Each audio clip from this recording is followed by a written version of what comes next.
Commander is getting a little stale. Rachel Weeks from Command Zone and Trinket Mage both made videos about how redundancy reprints are piling up on Commander and turning it into a consistency beast. And these redundancy reprints are, of course, for the sake of making draft more fun. And thank God for that. But Commander is now facing a pretty real problem. When Singleton is no longer a restriction and deck building becomes largely trivial, what's the point of Commander? I think if I were smarter, I could take a line graph showing the rise in mechanical reprints and line it up with a line graph showing the popularity of CEDH, and they would be the same. Because it was the inconsistency that made Commander casual. It couldn't be competitive. A lot of strategies in 60 card formats would be too difficult to pull off when you have 100 different and unique cards. But now with the insane amount of mechanically similar cards, CEDH players are able to build insanely consistent decks. And this isn't exactly hard to achieve in casual Commander either. In fact, building Commander decks has become kinda easy. Like, I don't want to say, like, easy, but like a Boros equipment deck, like I feel like that builds itself these days. There is so much support for so many different playstyles. How can we make deck building fun again? Roguelike deck building? Welcome to IPK Public Access. I'm Alex, and this is our public broadcast about Magic the Gathering. We love Magic here. Now spinning at our public broadcast station is the Katamari Damacy soundtrack. I don't know why, just cuz it was a video game. It's not a roguelike, I suppose. And now playing is, of course, the Magic the Gathering instructional videotape. One of my favorites. Just thought it was thematic in some way. Broadcasts like these are made possible only by viewers like you. Join our Patreon and join our community. We have a Discord that you gain access to, and we are talking about all sorts of stuff. We will be talking about the Marvel spoilers, I'm sure, but we are also always posting decks and now playing games. We now have kind of a dedicated game-playing server where you can play games with me and the rest of our lovely patrons, so check that out. Today's video is about roguelikes and how that applies to Commander and how it can enhance your Commander gameplay through your deck alone. But first we should talk about Commander and how it came to be and why it came to be. You see, EDH began in the 90s, and it was kind of a necessity. People were getting bored of their 60-card decks during long and grueling tournaments that they kind of just needed to look at anything else. Adam Stately is known for coining the format and the name Highlander, based on the 1986 film of the same name. There can only be one. The tagline of the film acts as the core deck building restriction. One copy of any one card in a 100 card deck. Adam carted around this format to just about anyone he could find, different playgroups, tournaments, stuff like that, and people loved it. People's favorite part were getting to see old cards. Cards that had fallen out of rotation, getting to play with their favorite cards now that they are long past their expiration date for Standard. After the release of Legends, Adam decided that the 5 Elder Dragons released in that set would make great commanders. I think they were more leaders for those decks. He even came up with the idea that the deck color identity had to align with the Elder Dragon that it represented, which is kind of crazy foresight. From there, Sheldon Menery will actually take the format and run with it, turning it into the Commander that we all know and love today. Or kind of love. The Commander we have today is definitely different in one sense. There are a lot more cards at our disposal.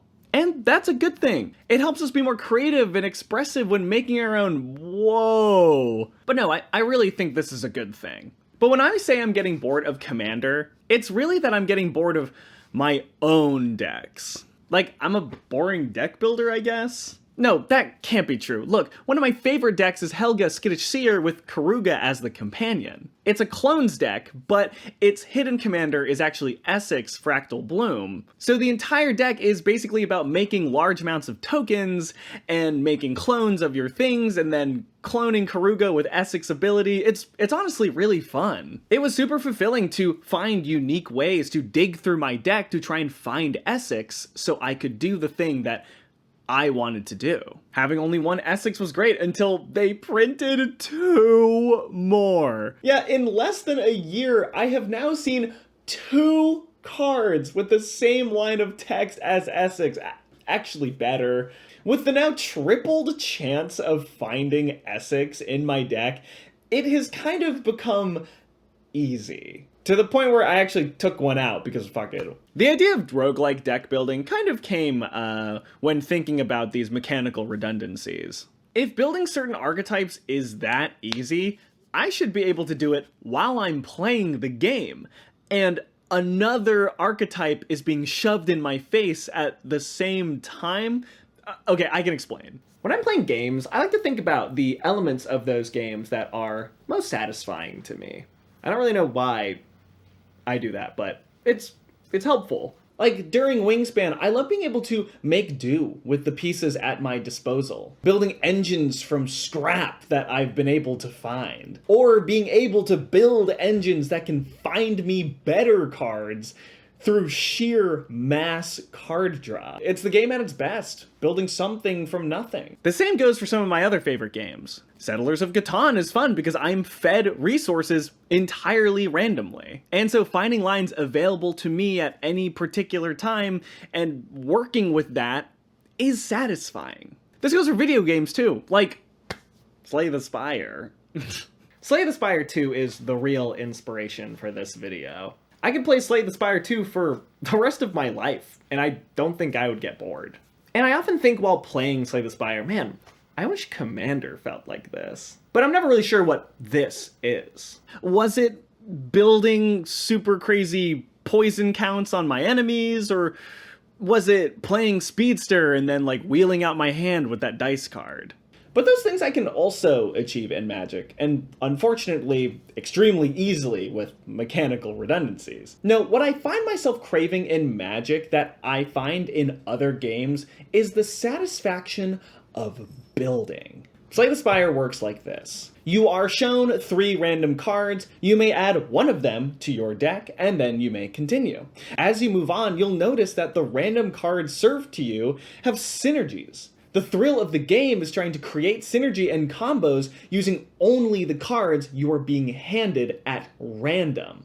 It is incredibly fulfilling to build a deck using only resources that you came upon at random. It feels a lot like Draft. If Commander wasn't the end-all be-all for like most playgroups, I would actually end the video right here and just say, hey, if Commander's getting boring, you guys should just draft together. And if you guys want like a 4-player draft video, I can do that. We've been doing that a lot lately.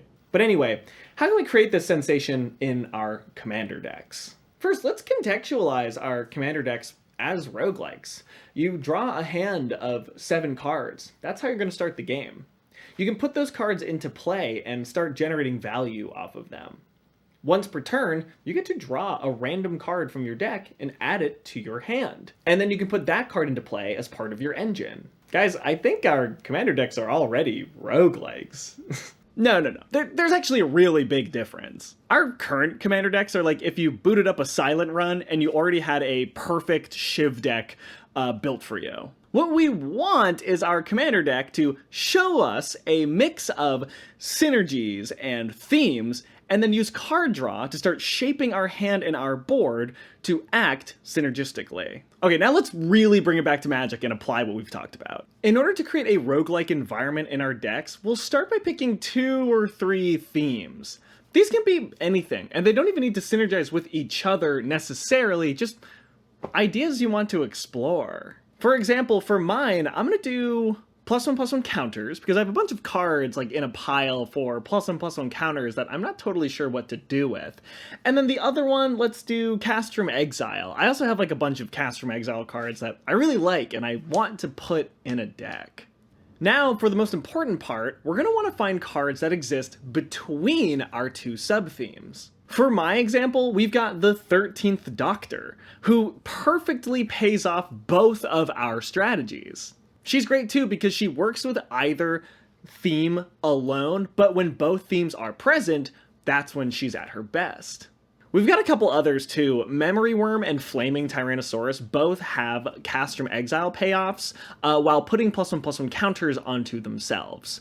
And then lastly, we have Striding Sure Shot. I actually really like this one. It is a card that gives us a spell to cast from exile that puts +1/+1 counters on our creatures, so this feels pretty good. And now, and this is easier said than done, we fill in the rest of the deck. We fill in our different sub-themes pretty evenly without thinking about how they're interacting with each other. Now we can just throw Hardened Scales and Reign of Riches into the deck, even though neither of them really care about each other. In fact, this is actually a good time to look at another sub-theme we could add to the deck, which is enchantments.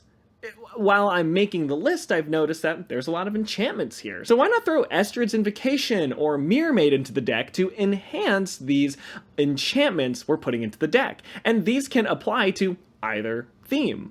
Now, of course, we need to pick our commanders as well. For this one, I decided that my sub-theme being card advantage, I didn't really need to have card advantage in the command zone. I went with the 12th Doctor.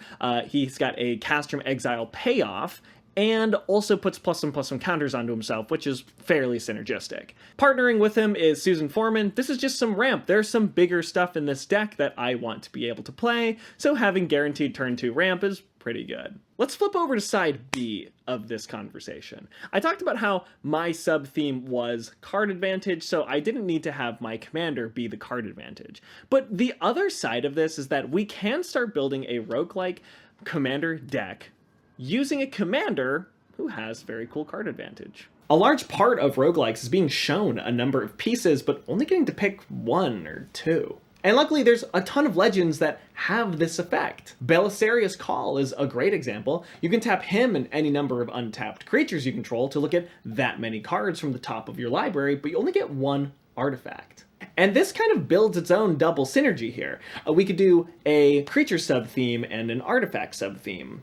That's easy. We can even make it narrower. What if the creatures are more creature token sub-theme, and then what if the artifacts are vehicle sub-theme? But these types of commanders are the best way to actually replicate the roguelike experience. And if you really want to do this but don't know any sub-themes, you can pick one of these funny commanders first, and then pick sub-themes. You know, for example, let's actually just pick one and build a deck completely from scratch right now. This part of the video, I will be building a roguelike commander deck from scratch entirely. And I'm going to do it using Taigam, Sidisi's Hand. This guy is kind of roguelike deck building at its core. He's 5 mana, you skip your draw step, and at the beginning of your upkeep, you look at the top 3 cards of your library, and you put the rest of them into your hand and the rest into your graveyard. He also has a piece of removal at the bottom here. Pay a black, tap him, exile a number of cards from your graveyard, and a creature gets -6/-6 until end of turn. I think this guy's great. He's also uncommon as of Commander Masters. This C17 printing is rare, but I kind of like that he's an uncommon here. And I have a couple rules for building him. My first rule is I don't want to use the graveyard at all. The only piece that I will be using the graveyard for is for his ability and maybe a handful of other good support cards like Treasure Cruise. I'm going to put a Born Oculus in there as well, but we'll see. But we have to decide some creatures. We have to decide our 2 sub-themes here. And maybe the other sub-theme is just delve, you know? I notice he's a wizard. I kind of want to go wizard, if that's crazy. We're going to do T, wizard, or wizard. So like immediately I look at something like Archmage Emeritus. This is really good for card advantage. So actually I'm just going to sneak him in there for now. Here you go, bud. Yeah, I'm seeing instants and sorceries a lot here. I feel like that might have to be the move. There's got to be one that's like your wizards cost less, right? Siren Storm Tamer is a good one for like wizard, and it provides like a piece of utility that we like low-key kind of need. I want the other sub-theme to be a different creature type. You know what I mean? So we could do like, I think the in-between between wizards and instants and sorceries would probably be fairies, I guess, in Dimir. I feel like this is pretty easy. I feel like we can do this. Oh, Venzer's great. See, look at this. It's building itself practically. But we gotta pick our in-between cards, basically. So the cards that are gonna help with both. But I kind of want the game to be kind of like I would like combat damage to be kind of the vibe. Merfolk and wizard spells. That's interesting. Is there one? There's no way. There's no way. Ooh, there it is. There's our in-between. $20! All right, this is our in-between card here. We're gonna try and keep the budget under $100, which we're already not doing a great job of, but is there like a function anthem? Icon of Ancestry? This is cheap. Yeah, this is sick actually. Look, an Icon of Ancestry also has that like roguelike-ish piece here. Look at the top 3 cards of your library. You may reveal a creature card from the chosen type from among them, put it into your hand. The rest at the bottom. I like that a lot actually. So we have a pretty good little middle here. All right, now we can start thinking about some like cool fun we can have with this. I mean, I would love to put Bitter Blossom in there. We're already at $70 though. What is so expensive? It's all the stuff in the middle is already like half the price of the deck. So, oh, what's an and then Tycho's $10. All right, get rid of there. Oh, and let's put like Treasure Cruise. All of our Delve stuff can go in here too. Honestly, I hear a Bornoculus is a little cheaper. $20.99, man. I bet we can keep that down while keeping a Bornoculus in there. This is like how I build. Oh, creatures with flying cost 1 less to cast. Okay, that's sick. We're gonna add that. That's a good middle ground one too. Fuck. I think you just throw Brainstorm into this deck for fun. Dang, Brainstorm's $3, bro. What the fuck? We're at 92 already. We still have 40 cards left. Ooh, $1.33. Over by $2. The Bornoculus can buy 2. Oh, you know who I'm thinking of? There's a guy. Oh, yeah, he's a wizard. Fuck yeah, dude. And he flies. That's kind of perfect. Whoa, this is a crazy card. It's a little expensive. That's so funny. All right, let's play test it. So we'll draw a card for turn. We're looking like it's looking like a wizard hand so far. We're gonna drop an island, an island pass, swamp into Mind Stone, pass, and then we can go Aegis Sculptor here to get our first wizard on the board on turn 3. And it's a 2/3 flying, which is nice, so yeah, we'll pass there. And then we'll just drop our commander on the battlefield and get the actual game going. I mean. And we'll pass. We'll look at the top 1, 2, 3 cards. I'm liking Frantic Search here. I'm not gonna lie. Drop Frantic Search in the hand. And then we will... I low-key really want a Frantic Search at Sorcery Speed so that we can perhaps play something. So we're gonna cast it. Draw 2, discard... Swamp and Reality Shift, I guess. Honestly, we can drop the Tome Skinner and see what we can do with that. At the beginning of our upkeep, we will exile 2 cards from our graveyard, and we'll put 2 +1/+1 counters. Oh, just 1. Put 1 counter on the Aegis Sculptor, and then we'll look at the 1, 2, 3 cards at the top of our library. Cool. We have a lot of flyers here, but unfortunately we have kind of a variety of creature types. So Icon of Ancestry doesn't feel great. I think what we're going to do instead is grab the Italian's Messenger. Put the rest in the grave. We'll pay 3 for the Italian's Messenger. Yeah, land for turn 2. We're gonna move to combat. We'll swing with this safely. I'm sure someone is open. When you attack with 1 or more fairies, draw a card, then discard a card. We'll draw, Patrick Banner. We'll discard Venser. Looks like we're going on. We have a fairy run going now. We discard a card this way. We'll put a +1/+1 counter onto our Tome Skinner, and then we'll pay 1, 2, 3 for the Patrick Banner, and we'll pass. And then at instant speed, which is kind of amazing, we will tap these 2 and exile our whole graveyard to dig through time. When we cast that spell, will be during another player's turn, we'll lose a life and draw a card, and then we'll look at 1, 2, 5, 6, 7. We can put 2 of them into our hand. I am definitely liking Archmage of Echoes, so we're going to keep that. It's a little late for Treasure Cruise. We will grab the Flitterwing Nuisance. And now we'll pass. Instead of drawing the Swamp, we'll get 1, 2, 3 cards at the top of our library. We're going to keep that Fairy Artisans. Play the Swamp for turn. So this is turn 7. We have a pretty dedicated thing going here. We're going to pay 1, 2, 3, 4, 5 for the Archmage.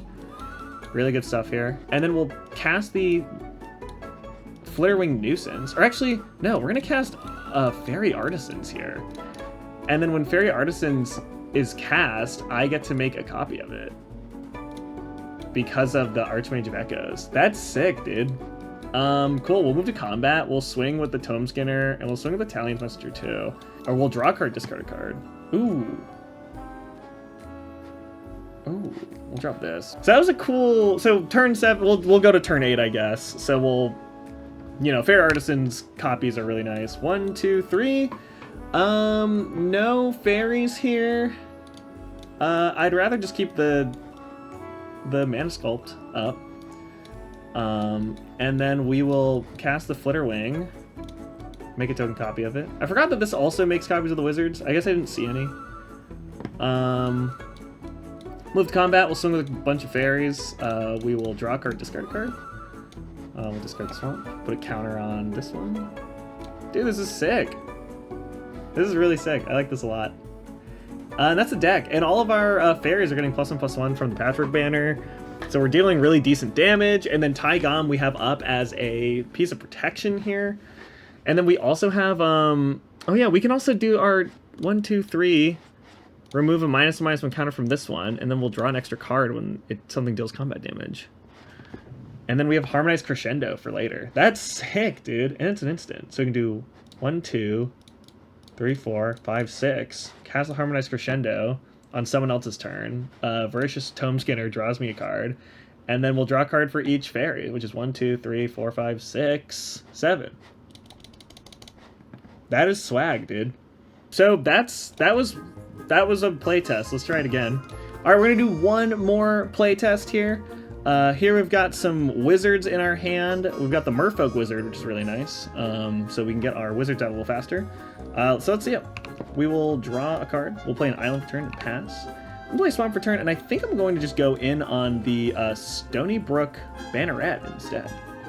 We'll put an island down. We don't have a commander yet. We do have a 2-mana Warden of Evos Isle, which is nice. Actually, we're going to pay 2 for the Arcane Signet and then pay 2 more for the Warden because our wizard spells cost 1 less. That's really nice. Pass, we're going to drop a Swamp, and then we'll pay 1, 2, 3, 4 for our commander. He's only 4 mana, which is nice. Cool, feel good about that. We can also do some swinging. We've got a Island Walk and a Flyer here, so that's actually kind of sick. We'll pass turn. We'll look at the top 1, 2, 3 cards of our library here. I think I'm going to grab, these are good fairy cards. I think I'm just going to grab the land. I think we've given up on fairies for this run just because we have kind of a good wizard thing going on. We'll play the island for turn. We'll pay 3 for the Icon of Ancestry, naming Wizard this time. And I think I will pass. Actually, yeah, I'll pass turn there. We'll look at an island, we'll look at a swamp, and we'll look at an island! That's too bad. We'll put the island in hand. So we're gonna pay 1, 2, and then 1, 2, 3, 4, 5, 6. We're gonna cast Dig Through Time on someone else's turn. We're gonna do this at instant speed. And then we will flash out our Naru for 1 cheaper. So we'll look at the top 1, 2, 3, 4, 5, 6, 7. We can grab a wizard, or we grab 2 cards. We'll grab the Sleep Cursed Fairy. Actually, I don't know. We'll definitely grab Murmuring Mystic, and we'll grab Harmonized Crescendo too. Then we'll do it one more time. 1, 2, 3, 4, 5, 6, 7. Ooh, we got another Fairy Wizard here. Honestly, Glenelenge was really good, and it's a flyer, so we'll definitely put that in our hand.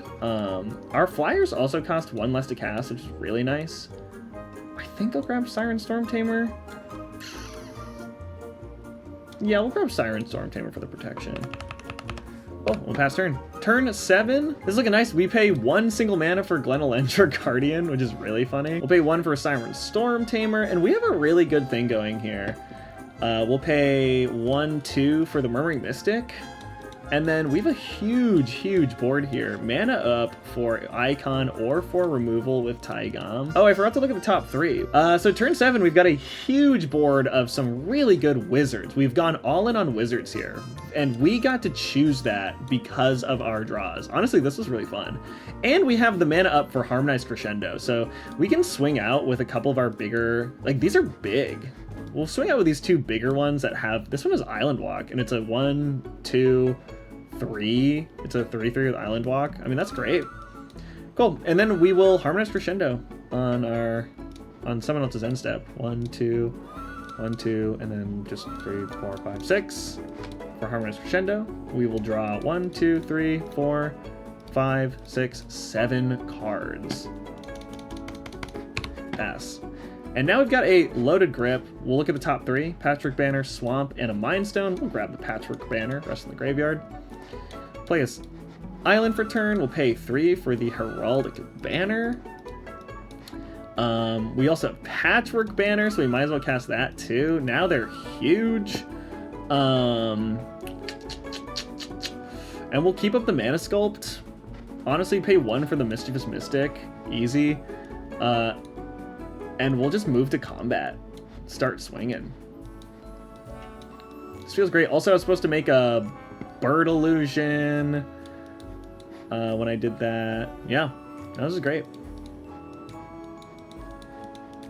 And that's turn 8 with this deck. It's all of our wizards getting +4, +3. Just going wizard type on this. Whoa, why do I look all weird? All right, so that's the deck. I hope you guys enjoyed. I'll put this deck list in the description, I guess. Obviously, it's not a very good deck list, and it's a little over 100 too. I just figured, you know, we'd probably have some of these cards on hand. But I mean, that's the list, and you just get a very aggressive typal deck that cares about instants and sorceries. I mean, this is like so random too. Tygon with the removal is really nice. I hope you guys enjoyed this little deck building excursion. It was not easy. Building a deck like this obviously isn't the best. You won't get the most powerful deck. You definitely won't get the most consistent deck, but it will be fun. And I do not build every deck like this either. Of course I don't. But when I look back on decks that I really enjoy playing, it's usually the ones that perform like this. The decks that make me think a little harder, dig a little deeper, and create something out of nothing. Thank you for watching. I have been kind of getting stale of Commander, and this has definitely been a fun way to deal with that. Building decks is so much fun, and I love to build decks as part of the game. And so being able to build something on the battlefield feels pretty fulfilling. Again, if you really are getting bored, just start drafting. Thank you for watching. Don't forget to check out the Patreon in the link below, and I will see you guys next time. Bye!